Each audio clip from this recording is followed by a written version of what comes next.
الحمدللہ وکفا والسلام علی عبادہ الذین اصطفی اما بعد۔ معزز سامعین و ناظرین، السلام علیکم ورحمۃ اللہ وبرکاتہ۔ بلا تمہید ہم باقاعدہ اپنے سبق کا آغاز کریں گے انشاءاللہ۔ آج ہمارے سبق میں کچھ زیادہ حروف ہیں، کیونکہ اس میں کچھ آسان ہیں، بلکہ زیادہ تر حروف جو ہیں وہ آسان ہیں، اس لیے یہ لام سے لے کے یا تک انشاءاللہ آج ہم پڑھیں گے۔ یہ لام، میم اور نون، یہ حروف پڑھتے ہوئے عمومی طور پر جو لوگ جب ان کی ادائیگی کرتے ہیں، یا جو بچوں کو جب ایک استاد سکھاتا ہے، تو بچے جب لام پڑھیں گے تو ان کی ناک سے آواز آتی ہے۔ جیسے میں نے شروع میں جیم کے بارے میں کہا تھا کہ جب ہم جیم پڑھیں گے تو جیم پڑھتے ہوئے جیم ایسے ناک سے آواز نہیں آنی چاہیے۔ اسی طرح یہ لام، میم اور نون، یہ حروف پڑھتے ہوئے بھی ناک سے آواز نہیں آنی چاہیے۔ لام نہیں کہنا، میم نہیں کہنا اور نون نہیں کہنا۔ یہ جو میں نے ابھی کہا، یہ میری آواز جو ہے وہ ناک سے آ رہی ہے، تو ناک سے آواز نہیں آنی چاہیے، بلکہ جب ہم یہ پڑھیں گے لام لام، جب ہم قرآن کی تلاوت کریں گے تو اگر آج ہم نے اس پہ پریکٹس نہیں کی، اچھی طرح سے اس پہ توجہ نہیں دی، تو بعد میں قرات کے دوران ہم سے یہ آواز ناک سے نکلے گی، اور وہ بڑی ہی ایک بد مزہ اور بڑی سی ایک عجیب سی آواز ہوگی، جو کہ تجوید کے خلاف ہوگی۔ اور تجوید کا مطلب ہرگز یہ نہیں ہے کہ قرآن مجید کو بہت زیادہ اچھی طرز سے یا بہت زیادہ خوبصورتی کے ساتھ پڑھنا، اچھی سر لگانا، یہ تجوید کا ہرگز یہ مطلب نہیں ہے۔ یہ تو اللہ کی عطا ہوتی ہے کہ کسی کی آواز اچھی ہوتی ہے یا کسی کا انداز اچھا ہوتا ہے، بلکہ تجوید جو ہے، تجوید کا مطلب ہے حروف کو تلفظ کے ساتھ ادا کرنا، یعنی ان کی ادائیگی جو ہے وہ عربی لہجے کے اندر ہو۔ لام لام، آپ یوں سمجھیں جب آپ لام، میم اور نون پڑھیں تو جیسے کبھی کسی انسان کی ناک بند ہوتی ہے تو وہ جس انداز سے بات کرتا ہے، بس وہ انداز ہمیں اپنانا پڑے گا۔ ہماری جو آواز ہے وہ ناک کی طرف نہ جائے، منہ سے آواز آنی چاہیے۔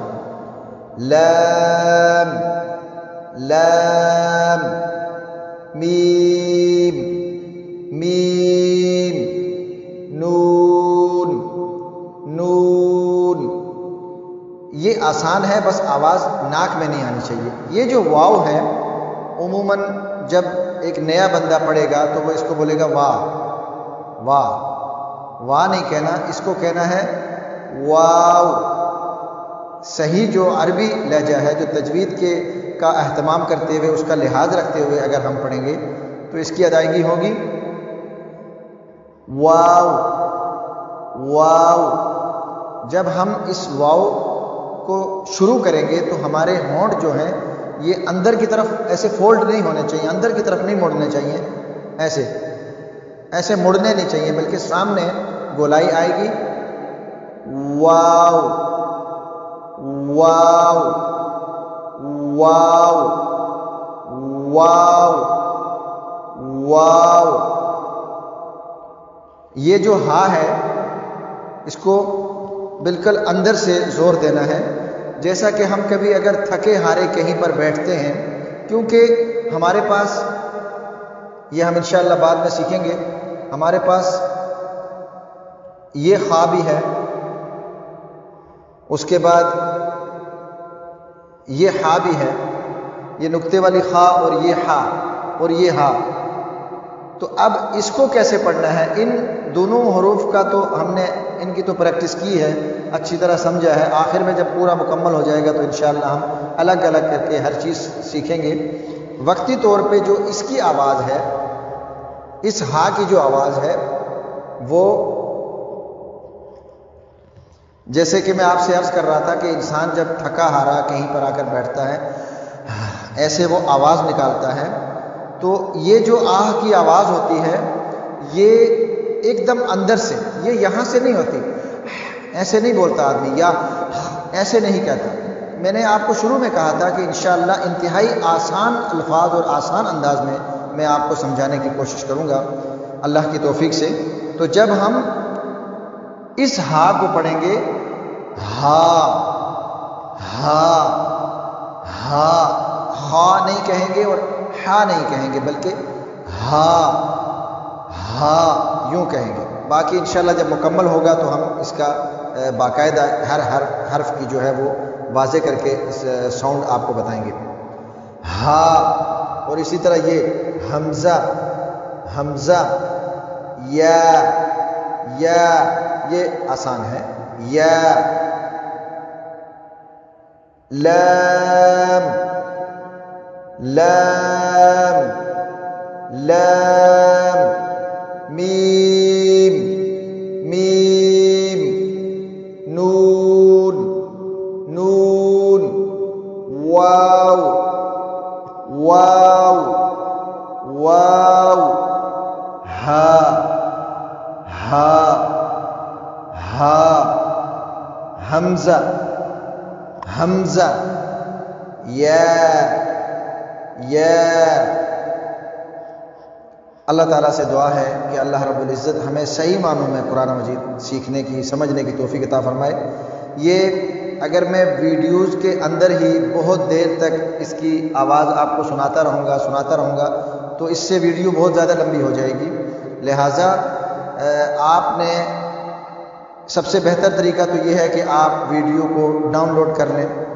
اگر یہ نہیں کر سکتے تو پھر دوبارہ سے بار بار اسی ویڈیو کو سنیں جو آواز، اور جب آپ اسے سیکھ رہے ہیں تو سیکھنے کے بعد میں آپ کو ایک بہترین طریقہ بتاتا ہوں کہ اس کے بعد آپ اپنی چھوٹی سی ایک آڈیو ریکارڈنگ کریں۔ ریکارڈنگ کرنے کے بعد آپ جو میرے منہ سے ساؤنڈ نکل رہا ہے، جو آواز نکل رہی ہے، جتنا بھی جو میں جس انداز سے لفظ کو ادا کر رہا ہوں، حرف کو بول رہا ہوں، آپ خود ریکارڈنگ کر کے، اگر آپ اکیلے ہیں یا آپ کسی کو سنانا نہیں چاہتے یا آپ حیا کرتے ہیں، گو کہ قرآن مجید پڑھنے میں، اسلام کو سیکھنے میں، اللہ کے بارے میں جاننے کے لیے کسی قسم کی حیا جو ہے، حق بات سے ہمارا رب بھی نہیں شرماتا۔ قرآن مجید کے اندر پہلے سپارے میں ان اللہ لا یستحیی، اللہ تعالیٰ حق بات سے شرماتا نہیں ہے۔ تو لہٰذا ہمیں بھی ایک حق کو سیکھنے کے لیے، قرآن کو سیکھنے کے لیے کسی قسم کی حیا اور شرم کی ضرورت نہیں ہے۔ واحد دین کی تعلیم اور دین کا سبق اور قرآن مجید کو پڑھنے کے لیے کسی بھی قسم کی کوئی عمر کی قید نہیں ہے کہ آپ کی اتنی عمر ہو گئی تو اب آپ قرآن نہیں پڑھ سکتے۔ یہ کوئی اسکول، کالجز یا یونیورسٹیز نہیں ہے کہ آپ جو ہے نا یہاں پر ایک مخصوص عمر میں آپ جا سکتے ہیں اور مخصوص وقت میں آپ سیکھ سکتے ہیں۔ جب آپ اس سے لیٹ ہو جائیں تو اب آپ وہ نہیں کر سکتے، وہ کلاس اٹینڈ نہیں کر سکتے۔ اس کے لیے ایسا کچھ نہیں ہے میرے بھائی۔ اگر آپ کے اندر اللہ کے پیغام کو سننے کی، سمجھنے کی اور اس کو سیکھنے کا اگر شوق ہے، دلچسپی ہے، تو انشاءاللہ آپ کو ضرور فائدہ ہوگا، اور اس میں کسی قسم کی عمر کی قید نہیں ہے۔ آپ اسی ویڈیو کو بار بار سنیں اور ادائیگی کو غور سے سنیں، اور میں اس کا ہر طرح کا انداز بھی آپ کو بتا رہا ہوں کہ کیسے اس کو ادا کرنا ہے۔ تو انشاءاللہ اگر آپ کی دلچسپی ہوئی تو آپ ضرور سیکھ پائیں گے۔ اللہ تعالیٰ آپ کی اور میری مدد فرمائے، اور ہماری اس کوشش کو اللہ تعالیٰ اپنی بارگاہ میں قبول فرمائے اور ہمارے لیے یہ صدقہ جاریہ بنائے۔ آمین، وآخر دعوانا ان الحمد للہ رب العالمین۔